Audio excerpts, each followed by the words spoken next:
and welcome to the next episode of Financial Minds Meet the Experts. I'm your host, Jaime Agostino. As you know, on this podcast, we're joined by industry experts to talk about topics, trends, and themes that credit union professionals need to know about. This week, I'm joined by Matthew Peters, Chief Technology Officer with CAI. Matt, welcome. Thank you so much for being here. Thanks for having me.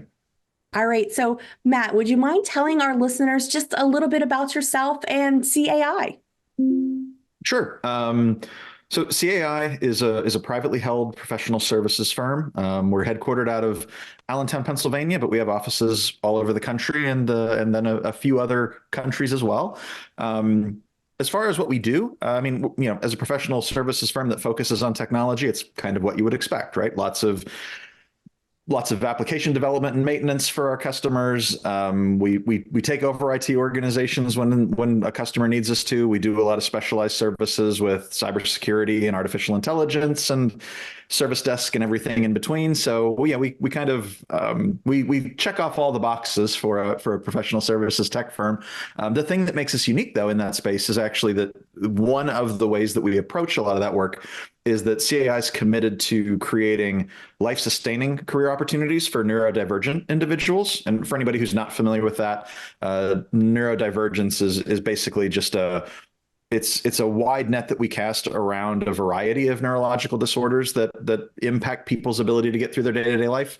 The most common one, the one that most people think about, is autism. And we are actually, with respect to autistic individuals, we're one of the largest employers in the United States of on-spectrum adults in technical careers. So there are certainly other organizations that place them in lots of other stuff that have more employees than we do. But as far as giving people a very technical, like developer or tester oriented job that they can do independently and forever, we're one of the largest employers in the country.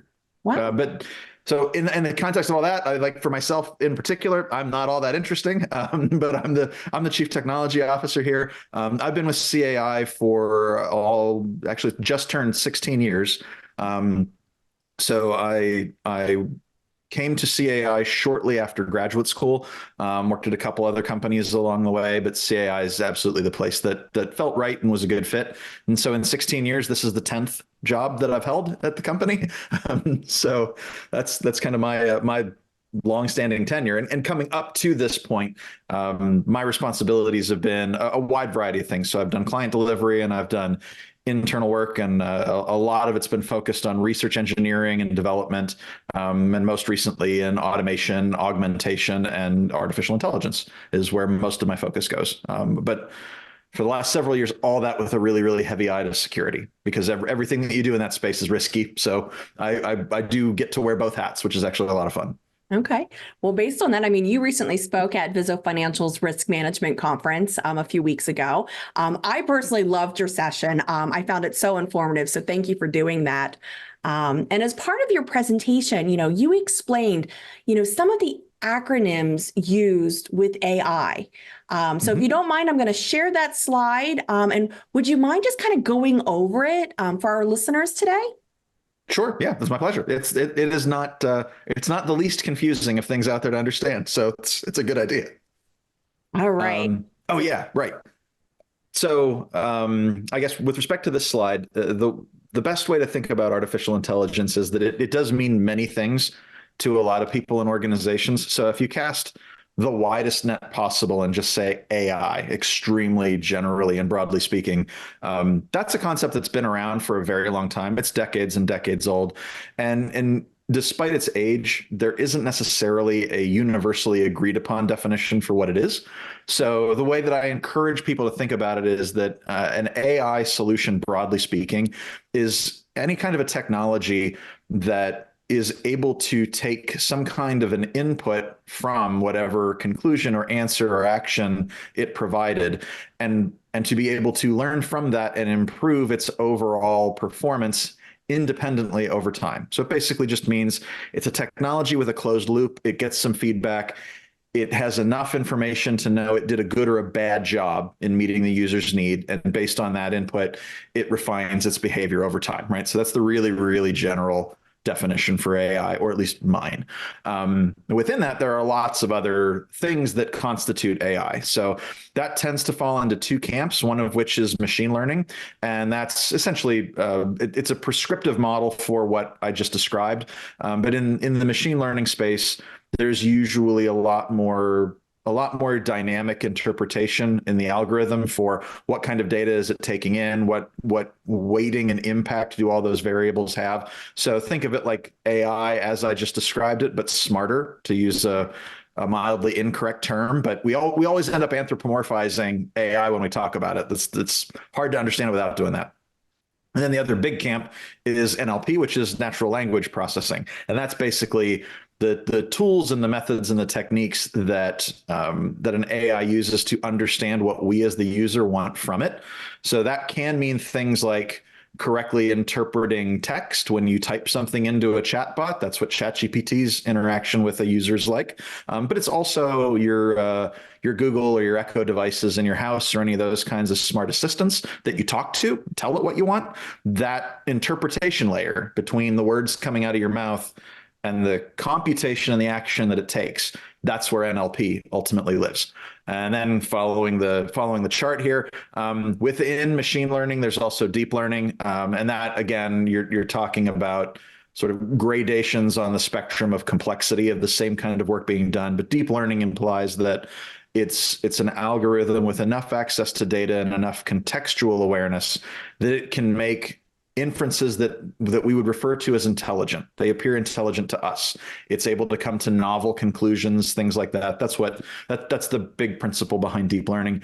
And then the intersection of deep learning and natural language processing is really where almost all the AI solutions that we talk about today in the news and elsewhere really live. So that's generative artificial intelligence, which is really just a combination of conversational AI on the NLP side that is using all the tools and techniques of deep learning in order to be able to go through mountains and mountains of data and give us novel outputs that it creates, right? So it writes code, it writes poems, it writes music, it does all kinds of stuff for us. That's generative AI, broadly speaking. And then within that, you have levels of specificity. There are foundation models, which are basically, foundation models are taking a generative AI solution, but making decisions about what kind of data it is aware of and understands. So with respect to any AI solution, and especially generative AI, when we talk about the what they understand and what they're able to interpret and do, I usually define that as the world as they know it. The world as they know it is defined by what data we give them access to. Foundation models are really very, very broadly and elaborately trained solutions that are meant to be able to interpret and understand a lot of things, but sometimes foundation models can also be very, very specific. So there are generative AI solutions in the market, for example, specifically tied to pharmacological research.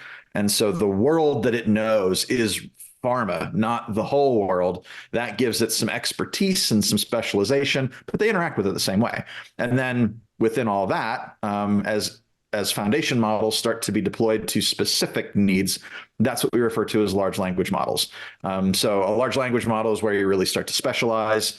That's exactly what ChatGPT or Claude 3 or any of the ones that you hear about in the news right now, that's exactly what they are. Those are large language models that are meant to be deployed with, broadly speaking, a pretty wide understanding of the world, right? They've been trained on the internet and everything else. So you can ask your questions in a lot of different ways, and they're very good at interpreting what you mean and what you're actually trying to do, because they have at least that level of foundational understanding of human language and what's available in the world for them to react to.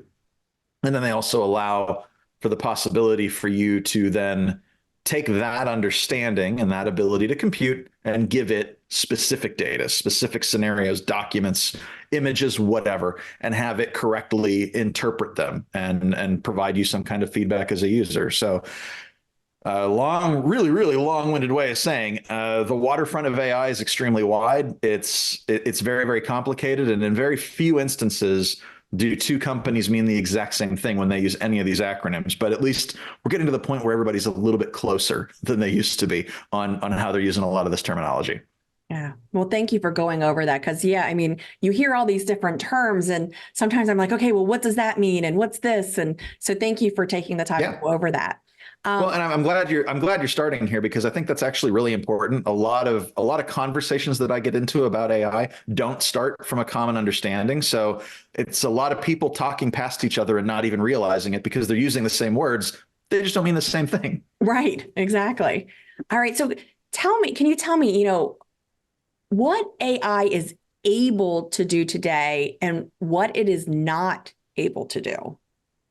Ooh, so, in my opinion, that's a really interesting question, and it's got a really long answer, and I'll try not to give that one. At a high level, what AI is able to do today is probably best summarized as it is able to take extremely large collections of data and come to novel conclusions and identify interesting and unexpected patterns in that data. So it's able to take a lot of information without requiring a whole lot of context. It's a little bit different from traditional computational systems where we lay out a database, we've got a really specific intent for it, and yeah, we can data model off of that, and we can do some neat things. But AI is capable of all that, but it's so much more flexible. So in terms of what it can do, it can produce, create, or identify really neat things that we didn't expect. And at this moment, and it's a recent development, it's able to do a lot of that kind of work, production of new content, new artifacts, whatever, at a level that most humans are not able to discern was not produced by a human. And that is both literature and poetry, but also art and conversational elements. Like, there are situations where organizations have deployed conversational AI solutions for customer service that if they don't disclose to the caller that this is an AI that you're interacting with, especially through text, a user wouldn't even know. So that's kind of where AI is today. It can do a lot of things. It can write code for us. It can do an awful lot of work. Within that, and the part of it that I think is interesting is that half of the examples that I gave are things that we would normally think of as creative work, right? Like it wrote a book or a poem, or it made a painting, not literal paint, but you know what I mean.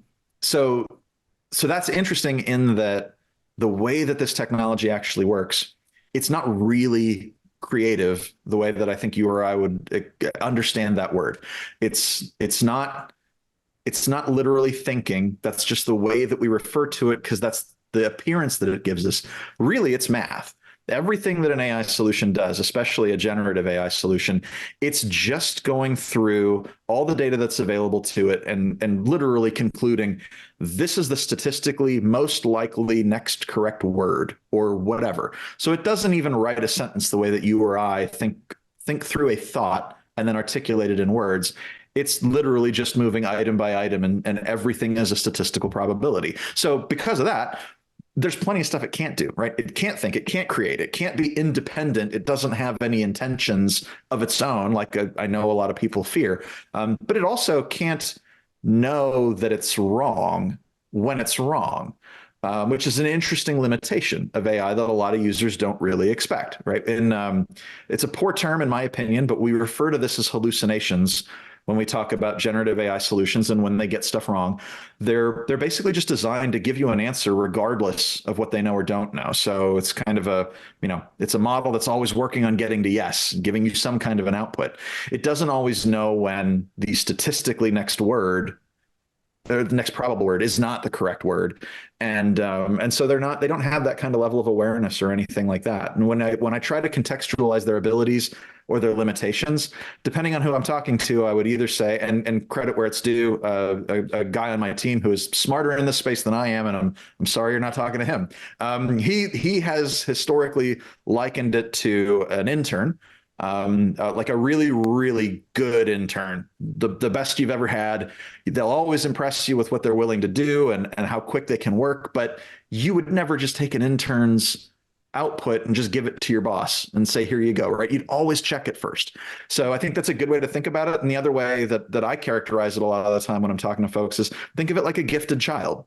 Gifted child can impress you all day long with what they know and how fast they can learn and everything they can do, but they have very limited awareness of the world. They don't have enough context or experience to know when they're doing something right or wrong. So they just kind of do. And that's exactly what an AI operates under. It's that kind of direction and philosophy. Thank you. Interesting examples there. So thank you for that. So I'm also, I mean, you even said it, I'm hearing the term generative AI a lot. Mhm. Can you explain what that is and the different types? Yeah. So within within generative AI, it's almost like you're talking about a microcosm within all of AI, but it's the one that's in the news right now across the board, and it's arguably one of the most significant technical leaps we as a species have taken forward this quickly. So it really is a big deal, even though half the time I spend talking about what it can't do. It's not perfect yet, but it's a huge advancement moving forward. So what generative AI really amounts to is it is a system that is designed to use a variety of inputs to create what, for all intents and purposes, is a net new outcome or artifact or deliverable for a human user. So that falls into a lot of different camps. Text-based generative AI is the most common. That's where the big models are, like a Claude or a ChatGPT and those kinds of things. There are lots and lots of examples. Actually, it's becoming a sort of crowded market, but that's the most common version. There are also image creator models that essentially use the exact same principles that a text-based generative AI does in order to create unique and new images. So that's like your Dolly 3s and Midjourney and other platforms like that you can literally just go to and type in, I want a picture of an astronaut riding a unicorn in outer space, and it's going to give you 4 options and let you pick your favorite, and you can move through different styles. It's kind of neat. But there's also stuff it can't do, because just like a text-based generative AI solution or large language model is trained on all kinds of human chats and artifacts and books and things like that. Those image-based ones are trained on images and prior artworks, and they basically consume them by deconstructing them and then mathematically figuring out how to put them back together correctly. And then that process of how do I put it back together right is what it's using to say, oh, you asked me for some kind of ridiculous thing with a cat fighting a turkey on top of a Thanksgiving table. That's how it interprets, like, I know about cats, I know about turkeys, I know about Thanksgiving tables. I can put those rebuilding elements together and get a novel new outcome for you based on what you asked for.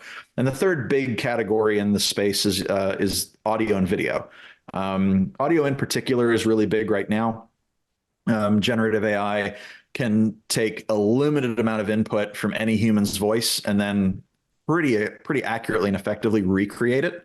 So you have folks like Morgan Freeman, who technically doesn't need to sit down and record another documentary for the rest of his life. He can just license his voice to whomever, and they can use an AI solution to create his voice, and we won't know the difference. And there are upsides and downsides to that. Like, at the same time that's great, Morgan Freeman can narrate everything I watch for the rest of my life. Awesome. But that also means that just this podcast alone, I've said more than enough for somebody to take my voice and then be able to call my company and represent themselves as me and give one of my employees directions as though they are me. And that happens a lot in the world right now. So, at the same time that these are cool technologies, I get really excited about them. They're being used against us with a lot of enthusiasm too. Yeah. Well, and that kind of leads into my next question. So, how can AI help financial institutions with fraud concerns? But then what are the fraud concerns should, we be concerned about, because AI is being used by bad actors too?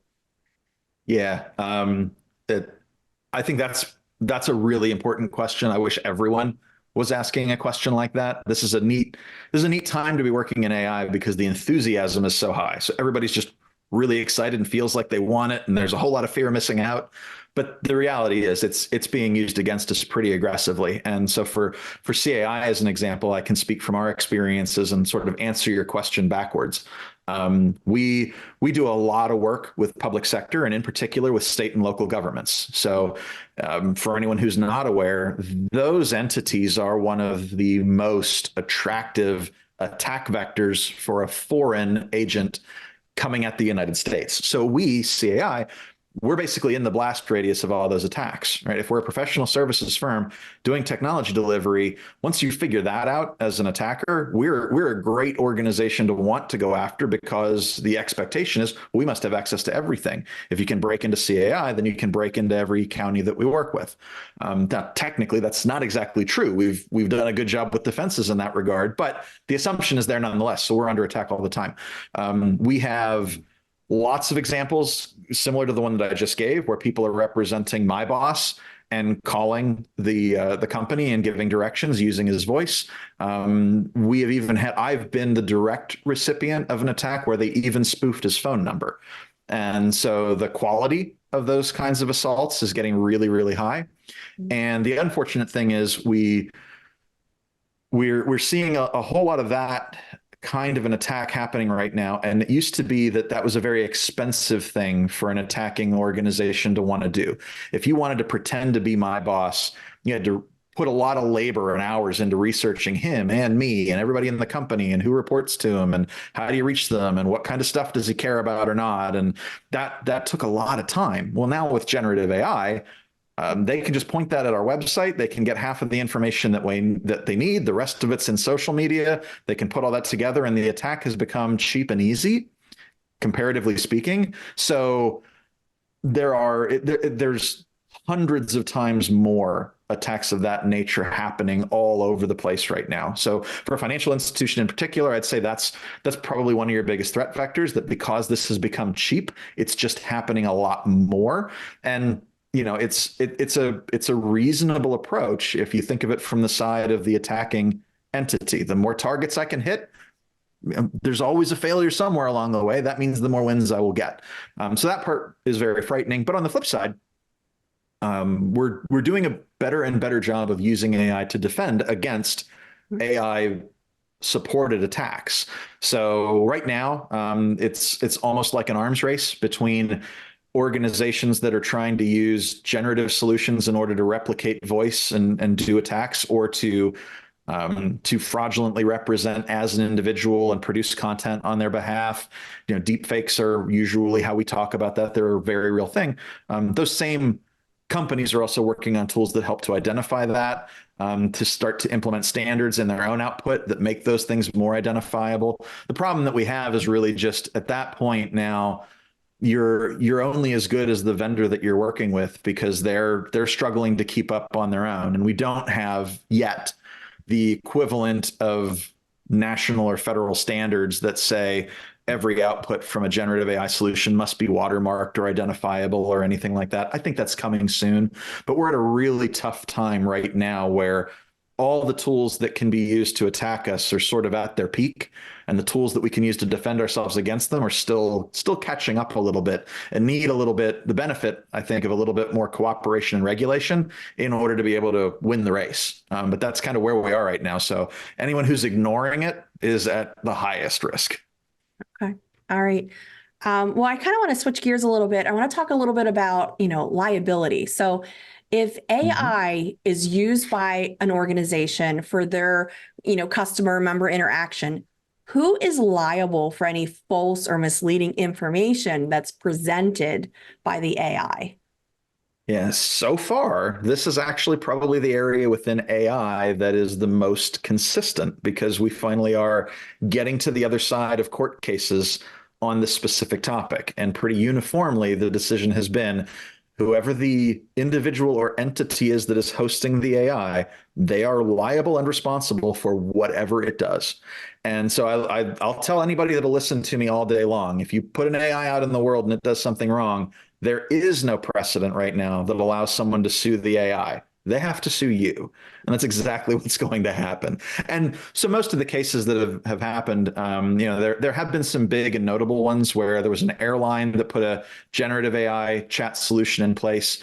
It misinformed a passenger about their bereavement pricing policies for airline tickets, just basically gave completely incorrect information to the individual, but booked a ticket for them on their behalf. When that all came out and they sued, the decision was just, no, the airline absolutely has to honor everything the AI did, regardless of how wrong or ridiculous it was. And there's many more examples like that. That's just the easiest one. So I think that's probably a trend that's going to continue because, quite honestly, the way the tools work and the way that their terms of service are commonly written, there really isn't another path to blaming anybody else other than who put it out in the wild. Yeah. So, what's on the horizon for AI, based on solutions and tools? If I could give you a really, really confident answer in this, my stock portfolio would look much better than it does right now. But I'll at least say a couple of things that I think are definitely coming as a result of AI. Right now, we've got a lot of limitations with how organizations can use it because the big, widely available models, we refer to them as public models, they share information, pretty broadly and pretty widely. And so I expect that we'll see a few advancements that emphasize privacy and the right to be forgotten within the models. That's a very complicated thing to do within an AI solution versus traditional technology. So I don't mean to minimize it or make it sound like, those companies should have done this already. It's a big challenge, but they're dealing with it right now. So I think we'll see more opportunities for safer use of AI in the very, very near future. And as a result of that, I think if that starts to shift the risk calculus on adoption, then we'll start to see, on the one hand, more and more AI being effectively embedded in all the things that we use every day. So there's certainly a future that I can see where you and I don't have access to any applications on our computer that are not AI driven in some way or another. But I think there are a lot of really interesting things that can start to come from that if you can really control and audit correctly the behavior of an AI solution. You can start to use it as an adequate, not an ideal, but an adequate alternative to a variety of services that we need that we just don't have enough people to fulfill. And so the easy one that I think of is behavioral health therapy. We in the United States, we have about 20% of behavioral health specialists that we need to meet the demands of the population. I'm not advocating that an AI-based counselor is a good thing or the right answer, but I do think it's better than no option for 80% of the population, as long as we can control how it behaves and we can use it to appropriately mimic a well-trained professional. And that is a direction that AI is going. AI allows, sorry, I'm introducing a brand new concept to the conversation, but digital twins are something that a lot of different industries work with right now, right? It's kind of like an alternative representation of you or I and all the information that a company has about us. And they use those to model what's going to be successful or a failure for any given organization. And that's how a lot of companies make a lot of decisions at this point. I think because that capability already exists and is somewhat robust, layering AI onto that starts to introduce the opportunity that I can take an expert in a given field that doesn't have necessarily a big physical component to the work that they do. Mm-hmm. And I can likely replicate them to a very high degree of accuracy. So if I just knew a therapist that did the best possible job for their patients, if they were willing to put the time and energy into making themselves available to train an AI on their interactions and behavior, theoretically, I could reproduce a therapist at scale for as many people as needed it. And that's not always the greatest thing, but I do think it's actually a really powerful thing because that role and others, potentially in the finance space. I mean, we're creeping up on, I think the last I read was that it was going to be about a 90% shortfall in the number of needed CPAs as the next round of retirements really picks up and then winds down.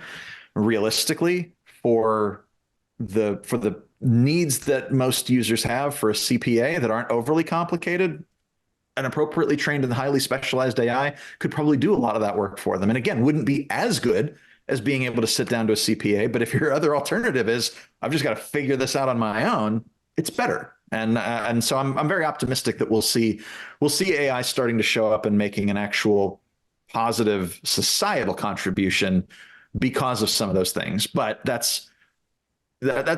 I want to believe that's 18 months in front of us, something like that. It's probably further because I think most of the really useful examples in this space, there is risk with them. And so we shouldn't be flippantly just running toward, yep, this is a great idea, so we're doing it. But I do think there's a path to being able to provide a lot of those services because of this technology. Wow, that's interesting. As you were saying that, instantly, I was kind of thinking financial counselors. As you Yeah. were talking about mental health counselors, like I could see that kind of going down this path as well. Yep. Interesting. Thank you. So, any additional thoughts you'd like to share with our listeners today? Um, Boy, out of everything that we covered a lot of the common ground here. So probably the other thing that I'd say, the big thing is, um, another thing that I like to caution people, not all AI vendors are created equal. So I did allude before to there are public models that are not technically able to maintain the privacy of your data right now. And then there are private closed models that are able to do that. And what I think is unfortunate at the moment is that across the landscape of vendors, they don't all necessarily do a good job of identifying themselves in one camp or the other for obvious reasons.